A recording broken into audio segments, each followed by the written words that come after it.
Pernahkah kamu membayangkan kalau merek ponsel legendaris Nokia yang dulu sempat menguasai dunia sebenarnya berawal dari sebuah pabrik kertas di pinggir sungai kecil di Finlandia? Nokia bukan perusahaan teknologi dari awal. Mereka tumbuh dari sesuatu yang sangat sederhana, berubah menjadi raksasa dunia, lalu runtuh hanya dalam hitungan beberapa tahun. Inilah kisah lengkap perjalanan Nokia dari pabrik kertas menjadi simbol kekuatan industri dan akhirnya kehilangan taktanya di dunia ponsel. Halo sahabat Gacha, selamat datang di channel Kaca Pembesar, tempat di mana hal kecil terlihat besar dan hal biasa ternyata luar biasa.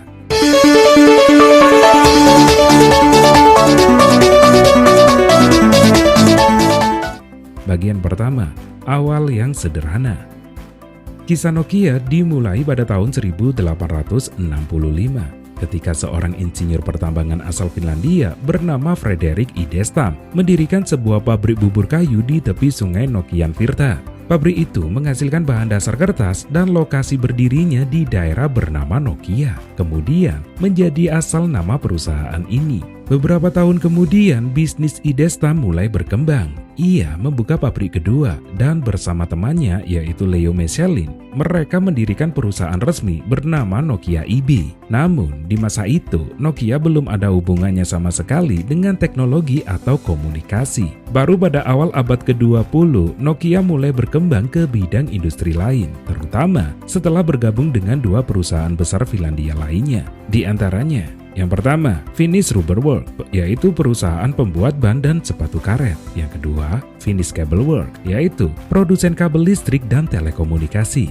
Ketiganya akhirnya bergabung menjadi satu pada tahun 1967, membentuk perusahaan baru bernama Nokia Corporation. Sejak saat itu, Nokia menjadi konglomerat besar. Mereka membuat segala macam produk mulai dari kabel, ban, sepatu karet, televisi, komputer, hingga kertas toilet.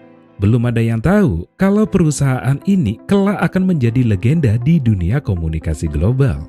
Bagian kedua, langkah pertama di dunia telekomunikasi. Memasuki era 1970-an, dunia mulai berubah. Teknologi komunikasi berkembang pesat. Nokia pun mulai bereksperimen dengan peralatan transmisi radio dan jaringan data. Pada masa ini, Nokia bekerja sama dengan berbagai perusahaan untuk mengembangkan telepon mobile. Salah satu hasilnya adalah Mobira Senator yang diluncurkan pada tahun 1982, sebuah telepon mobile raksasa dengan berat hampir 10 kg. Tapi, meski besar dan berat, Mobira Senator adalah langkah awal menuju era telepon seluler modern. Setahun sebelumnya, pada tahun 1981, Nokia ikut terlibat dalam peluncuran jaringan seluler pertama di dunia, yaitu NMT, Nordic Mobile Telephone, yang digunakan di negara-negara Skandinavia. Nah, keberhasilan inilah menjadikan Nokia sebagai pelopor komunikasi mobile dan membuka jalan menuju industri ponsel yang sesungguhnya. Bagian ketiga, fokus dan transformasi. Tahun 1992 menjadi titik balik dalam sejarah Nokia. Di bawah kepemimpinan CEO Jorma Ollila, Nokia memutuskan meninggalkan semua bisnis lain, termasuk ban, televisi, kertas, dan fokus sepenuhnya pada telekomunikasi dan teknologi mobile. Langkah ini sangat berani tapi juga visioner, dan ternyata keputusan itu membawa Nokia ke puncak kejayaan. Di tahun 1992, Nokia meluncurkan seri 1011, ponsel digital pertama yang menggunakan jaringan GSM.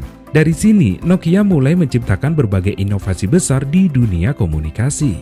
Tahun 1994 hadir Nokia seri 2100, ponsel pertama dengan ringtone khas Nokia Tune yang diambil dari lagu klasik Grand Falls karya Francisco Tárrega. Nada ini menjadi salah satu suara paling dikenal di dunia. Kemudian datanglah Nokia seri 3210, 3310, 6600, N70, dan banyak model lain yang menjadi legenda di tangan jutaan orang di seluruh dunia. Nokia dikenal karena daya tahannya yang luar biasa, baterai tahan lama, dan fitur sederhana tapi kuat. Game Snake bahkan menjadi fenomena global dan ikon masa kecil generasi 2000-an. Pada puncaknya di awal tahun 2000-an, Nokia menguasai lebih dari 40% pasar ponsel dunia. Slogan mereka pun menjadi simbol konektivitas, yaitu Connecting People. Bagian 4. Awal kejatuhan.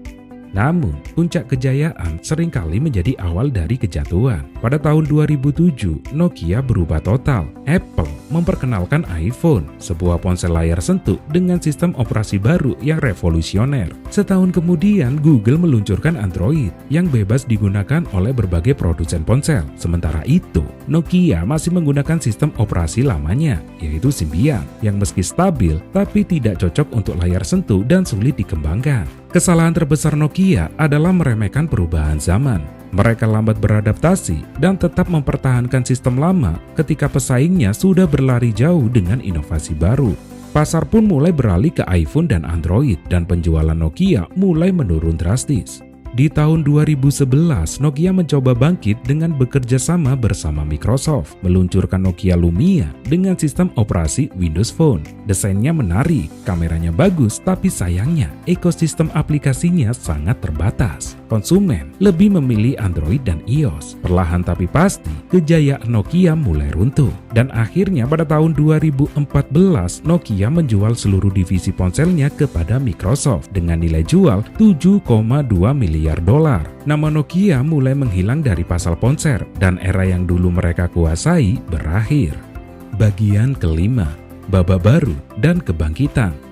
Namun, kisah Nokia tidak berhenti sampai di situ. Di tahun 2016, perusahaan HMD Global yang juga berasal dari Finlandia mendapatkan lisensi untuk menggunakan merek Nokia di ponsel. Sejak saat itu, Nokia kembali hadir dengan sistem operasi Android, mengusung desain klasik tapi modern, dan bahkan menghidupkan kembali Nokia 3310 versi 2017 sebagai penghormatan untuk warisan legendaris mereka. Kini, Nokia bukan lagi raja ponsel seperti dulu. Namun, mereka itu bertransformasi menjadi perusahaan teknologi global yang fokus pada infrastruktur jaringan, 5G, dan solusi komunikasi masa depan. Nokia sekarang bersaing dengan perusahaan besar seperti Ericsson dan Huawei dalam penyediaan jaringan untuk operator seluler di seluruh dunia. Mereka memang tak lagi jadi ikon di tangan pengguna, tapi di balik layar, Nokia masih menjadi tulang punggung konektivitas dunia. Nah, fakta menariknya guys, logo Nokia awalnya itu bergambar ikan salmon, melambangkan sungai tempat pabrik pertamanya berdiri.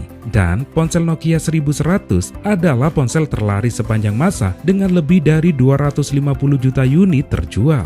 Nah guys, dari sebuah pabrik kertas di tepi sungai kecil di Finlandia menjadi raja ponsel dunia, lalu kehilangan tahtanya karena terlambat beradaptasi. Kisah Nokia adalah pelajaran besar tentang dunia bisnis dan teknologi, bahwa dalam dunia yang terus berubah, yang bertahan bukanlah yang terbesar, melainkan yang paling cepat beradaptasi. Namun satu hal yang pasti, nama Nokia akan selalu diingat sebagai legenda yang pernah menyatukan manusia di seluruh dunia melalui sebuah ponsel kecil yang berbunyi.